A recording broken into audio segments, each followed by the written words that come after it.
Good morning, everyone. Welcome to AM Sports here with me, Muftao Nabila Abdullahi. Ghana is at the verge of missing out on an African Cup of Nations for the first time in 20 years.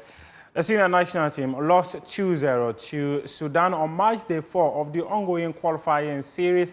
And that means that they are 5 points adrift of the Sudanese, who are second on the table, and Angola, who have already qualified to the tournament. And with only 2 countries earning qualification tickets to the tournament, what it means is that Ghana must win all the next round of matches that will be played and pray that Sudan will lose all their games. And currently it appears that is not going to happen. Let's go for the highlights of how Ghana suffered a 2-0 loss against Sudan in Benghazi on Tuesday. Bad touch, and it goes back to the Sudanese. Quite tricky to cope with this artificial pitch, the AstroTurf here in Libya, and now Sudan come breaking again. There's men on this far side and goes for the right corner. Well, it seemed like a great save there from Atizigi. Once again, he's calling for the corner kick. Abubakar Mamoun cutting in and sending Jiku for a hot dog. And it was very much Semenyo out wide to Mensah. Mensah gives a decent looking delivery. Oh, and the players just got in each other's way. It's cut out, and frustration for Ghana because they could be caught on the break here. Saif Thierry, he needs options and he might just find them across the box. There's a chance for Sudan. Oh dear. A brilliant chance for the hosts. Over the ball, or rather, sorry, Abu Wagla Abdallah, the opposite number, and that's just again in between the gap of the defense and the goalkeeper. Away side for the afternoon, but now Sudan can get through here. It has to be well defended, may not be though. Still an opportunity, and it's surely going to be a goal for Sudan. Oh wow, yes it is. It's nothing less than they deserve after the match that they've seen. Absolute trauma for Ghana, but sensational. Bursting through is Saif Thierry. No communication. Lawrence Atizigi made the save. It came off the post. Gideon Mensah just looked haplessly. And coming again, here goes Sudan. Maybe a chance for a second. Oh, it is. Abdelrahman. It's absolutely crazy.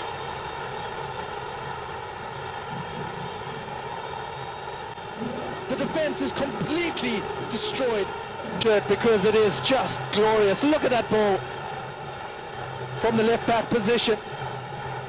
He's completely outdone Mohamed Salisu there as Mohamed.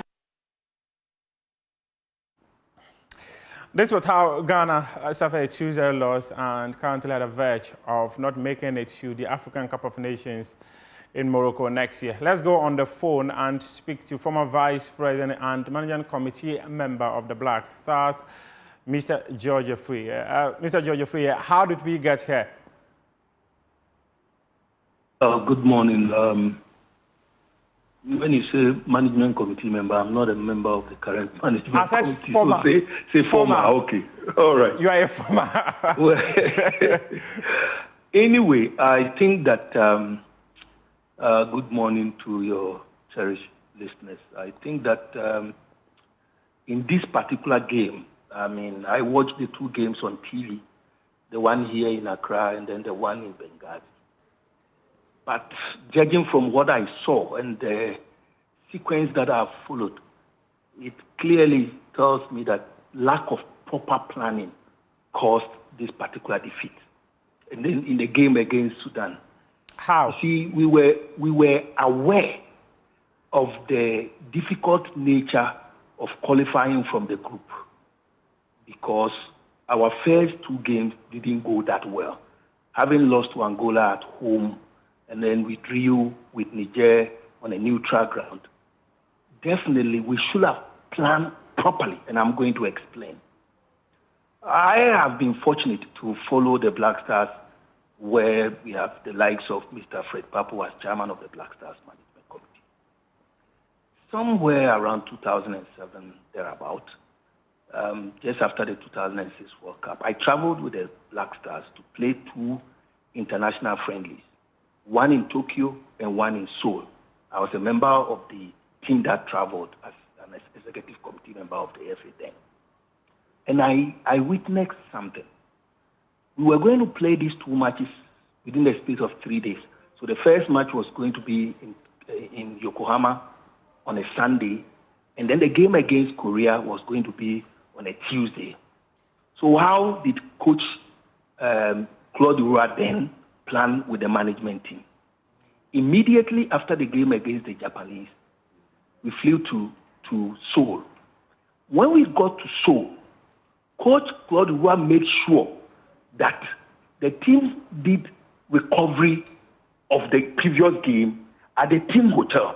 He used the lawns, the space there, and then he started running with the players. Also, all the players who didn't play the 90 minutes of the game, or let's say maximum minutes in the game, rested, and the new players did full training within the space within the hotel. And I was like, but this man should wait for us to go to the park. And he says, no, we have a game on Tuesday. He wants to make use of the days available to him. So he will do the recovery on that Sunday night or and then take a Monday to train fully, and then Tuesday we'll play the match. Now, I want to equate that to what happened here. You have 2 games, back-to-back games against Angola.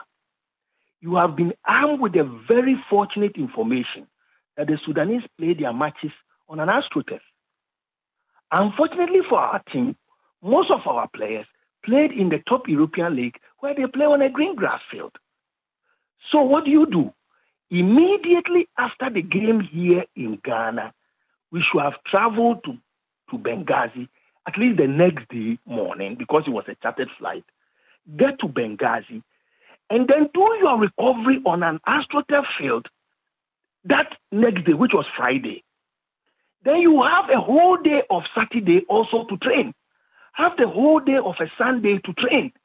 Monday to train. And Monday, remember, you are only going to train on the pitch where you are going to play the match for the mandatory just 1 hour. And so you have to plan your journey in such a way that you take advantage of the days available to train on an AstroTurf. So what do we do yesterday? You saw that the 2 goals that we considered were as a result of our defender trying to fall, because they are not comfortable on the AstroTurf. That's cost us. The team did not prepare in a way that Ghana had their training sessions on AstroTurf prior to the game. Is that what you're suggesting? You have this on authority? Muftar, you are aware that we played a game here on Thursday. Yes. You are also aware that we did a recovery. I think we did it at Accra Stadium. And then we travel on a Saturday. You are also aware that when we got to Benghazi on Saturday, they didn't train because they got there very late. And so the only days they will have to train will be on Sunday. And on Monday, they can only train 1 hour.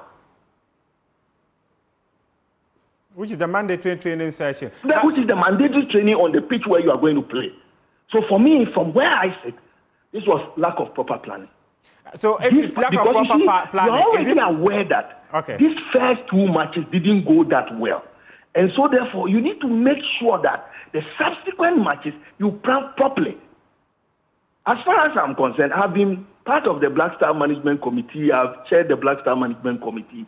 In such games, in fact, you get the FA president sitting in to make sure that you have a technical and management team to plan everything from food to travel arrangement to everything. You plan all together, all through. So this was not done? I don't know, because I'm not there. I don't know but personally, from what I have observed from the sidelines, I think that we didn't plan well, because the game was played here on a Thursday in Accra. So we're not even in Kumasi to say that we have to fly back. So once we're in Accra on that Thursday, Friday morning, first thing, we should have gone by a chartered flight and then go and do our recovery there. But Uncle George, you know how we behave as a country. They will tell you we don't have the resources to fly What you are you out talking early. about? Probably it could be one of those challenges that they have. You go on Friday, you pay. You go on Saturday, you pay. Why? It's not like when you take a chartered flight because of the days. This is not a commercial flight. So that you can say that, oh, because I'm traveling on a Saturday, it's quite cheaper than I'm traveling on. So I don't get it where you are saying we don't have money, we don't. Well, these things you plan way ahead. So, Mr. George, in moments like this, the bigger question everyone is always asking is, what next? How do we find a solution to this? And in fact, in your own words, when I had an interview with you somewhere last year, you said that Ghana, it will get to a point where Ghana will struggle to even qualify for a major competition. And in your words, you said, we are dead if the current leadership of the Ghana Football Association continues. Is that where we are right now? Are you a prophet? You see, Mustafa, I left the AFCON where, as chairman of the Black Star Management Committee, we went to finals in 2015. 2017, we were semi-finalists before we left the scene. 2018. But one thing that I remember very well, I was instrumental in appointing Kwesi Appiah as the head coach of the Black Star before at least we left the scene. For that, I can boast of. Because you know why? You see, Mustafa, the national team is quite different from a club side management. You see, we believed and studied Kwesi Appiah and got to a point where we realized that having deputized for 2 Serbian coaches, it was about time we gave him the job. We gave Kwesi Appiah the job. And Kwesi Appiah, everybody has forgotten that it was Kwesi Appiah who masterminded the 6-1 against Egypt. Almost every Ghanaian has forgotten that it was Kwesi Appiah who masterminded that heavy defeat that the Pharaohs suffered in the hands of Ghana. It was under Kwesi Appiah's regime. So we took Kwesi Appiah to the World Cup. But between all of us, we know that you cannot attribute the failures in Brazil to Kwesi Appiah. There were things that go beyond the coach. At least, thanks to Jamefe Commission, we are all privy to the things that were happening. The minister, my brother Afriyie, was purely sabotage. Everybody knows this. It's an open secret. So, fast forward, some of us felt that, look, having gotten rid of Kwesi Appiah, having gone to learn and upgrade himself, it was about time we give him Kwesi Appiah the job. Maybe you have all forgotten. Let me remind you something. When we set out the criteria in selecting the next coach in Kwesi Appiah's reappointment, I came to announce Kwesi Appiah. Maybe you have all forgotten. I announced Kwesi Appiah as the next coach of the Black Stars. I was there. And in that interview, I remember telling you that we have to bend our own rule to give the, because at the criteria, we had said that UEFA Pro license.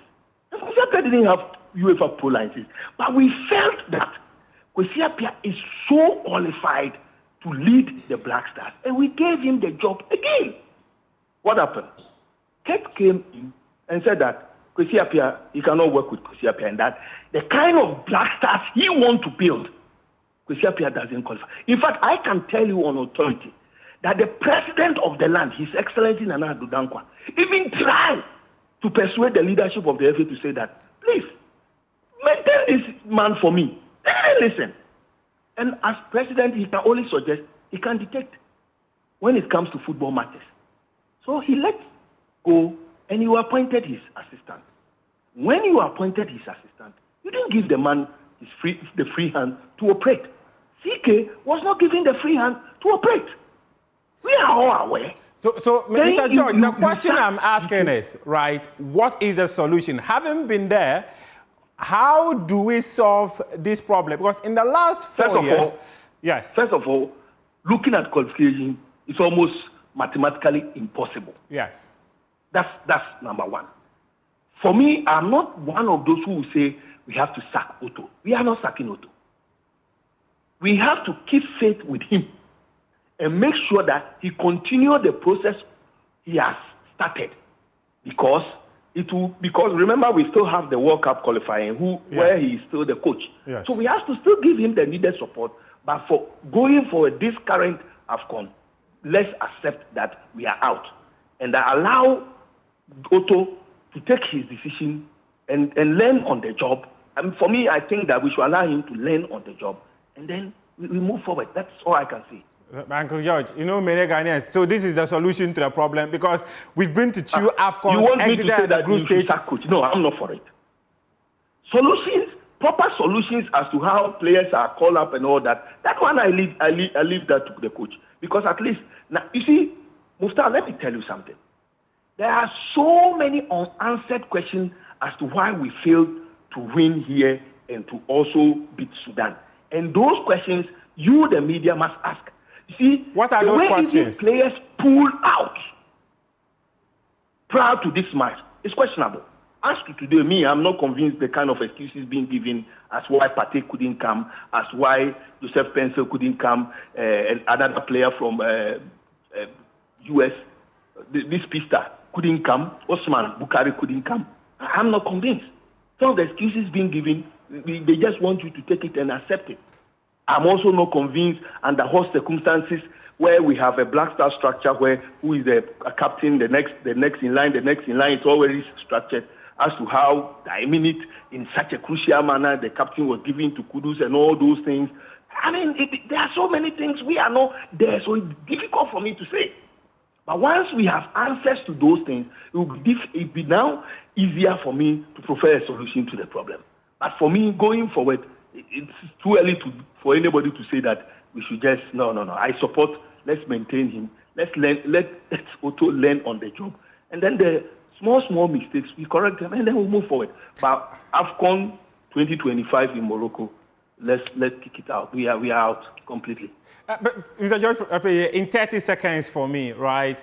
You'd recall in 2016 when Ghana had already qualified for AFCON 2017, then Sports Minister Neil Landé van der Poel suggested that the FA should use home-based players for the game against Rwanda, which was also played at the Accra Sports Stadium.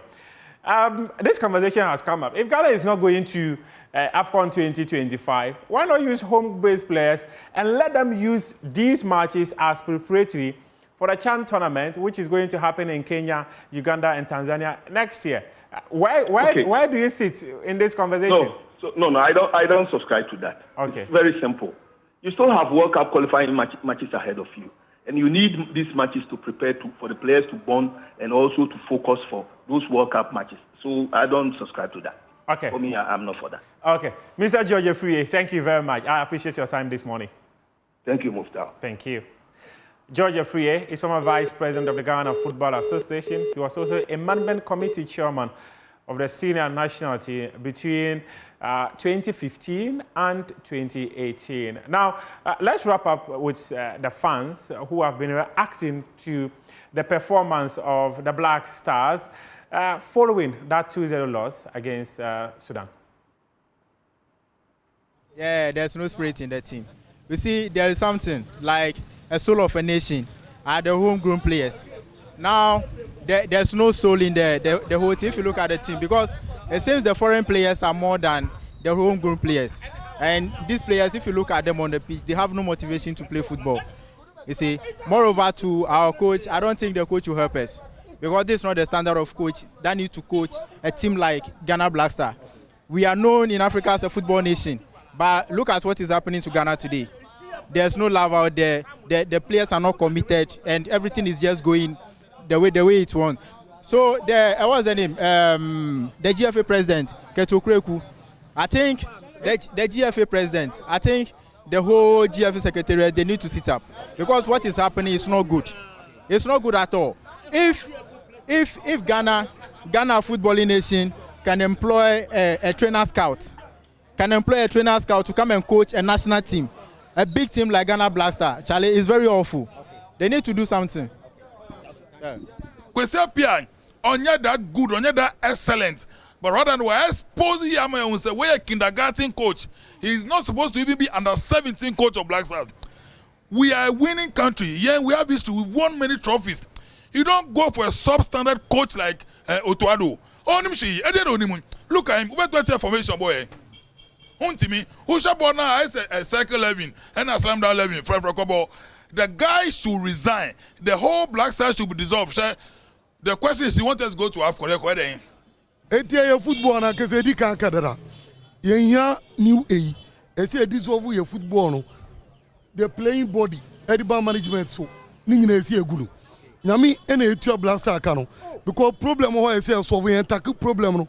E bia na de nam na nipa kekere bi ni we chire na omo ten ket nipa kekere bi na ten otoado. Obi ehun so otoado abo ket ni tiewu.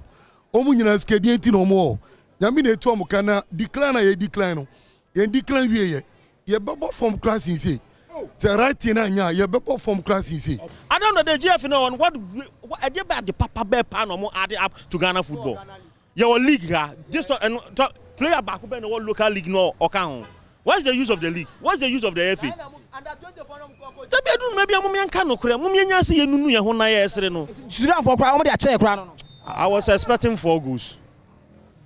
What's wrong with the Kwesi Appiah mobile? Now I'm never bought run. One man of the match. It's not that we don't have the players, but administrators are the main cause of the problem. Well, the calls for Otoado to maybe walk away from the job doesn't appear to be possible. He signed a 34-month contract with the Ghana Football Association with the option of extending it to 5 years and on a salary of $50,000. Imagine asking him to walk away from this juicy contract. Media reports in England suggest that Thomas Tuchel has accepted to be the head coach of the English national team, which is the 3 Lions. We have details in our subsequent bulletins. That is your sports for now. We do have more sports stories on myjoyonline.com.